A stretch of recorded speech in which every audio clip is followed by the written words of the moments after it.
Let's take a look at homework 6, question 2. They're asking us to find the derivative of a function. The function on my assignment said f of t equals 1/2 times the quantity 2t squared plus t, and that whole quantity is raised to the -3. Your problem might have a slightly different number here, but the process to solve it's going to be exactly the same. So the first thing that I notice when I look at this is that if I was just learning how to do these rules for differentiation, I might think that because I'm multiplying two things together that I should use the product rule. You know, it makes sense. The product rule is for when you multiply things, but you don't want to do that here. And the reason is that the product rule works if you've got t's in both things that you're multiplying, but you don't have a t here in this 1/2. So it's just going to act like a constant. So that's going to kind of stick around. So let's kind of make a roadmap of what we need to do to solve this. So that 1/2 is going to stick around for our derivative, and I'll put that here, 1/2, and we're going to multiply it times everything else that we come up with. So the first part, we need to get the power that we were raising this function to here. So that is going to come into this spot. Here, we're going to put the original function, the inside function, I guess is how I like to think of that one, because it's the one that's inside the parentheses. And then here, we're going to raise that to the power -1, because that's how we kind of did it before. If you had an x, you brought the power down and then decreased the power by 1 when you had to rewrite the exponent.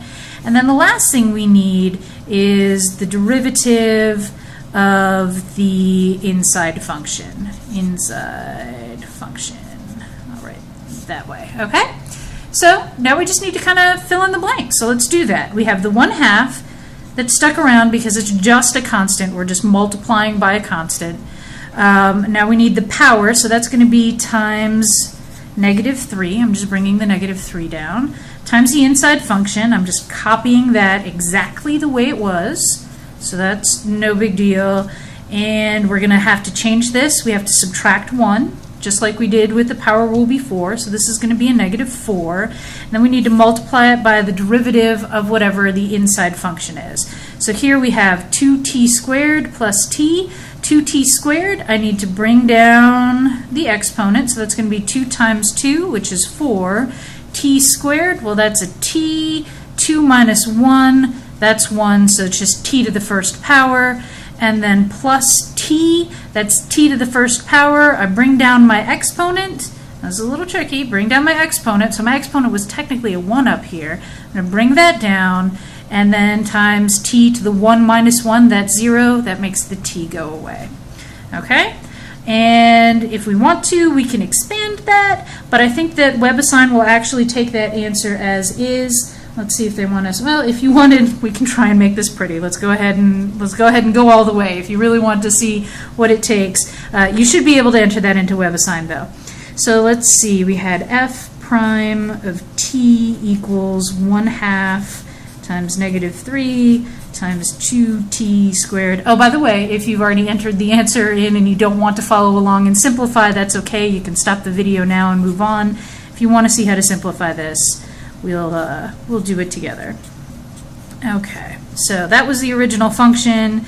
Let me multiply these guys together here. So that's going to be -3/2 times, well, I've got a negative exponent here. If I want to make that positive, I can put it in the denominator. So that's going to be 2t squared plus t to the 4th power. And I still have this 4t plus 1 going on here. I don't like having that fraction in the numerator, so I can actually change that. We'll have -3/2. So I just kind of took this fraction and split it up in between the numerator and denominator. And then 2t squared plus t to the 4th. And you can actually leave it exactly like that. And WebAssign will also take that. So if you want to just leave it, you don't need to simplify it unless it says to simplify it.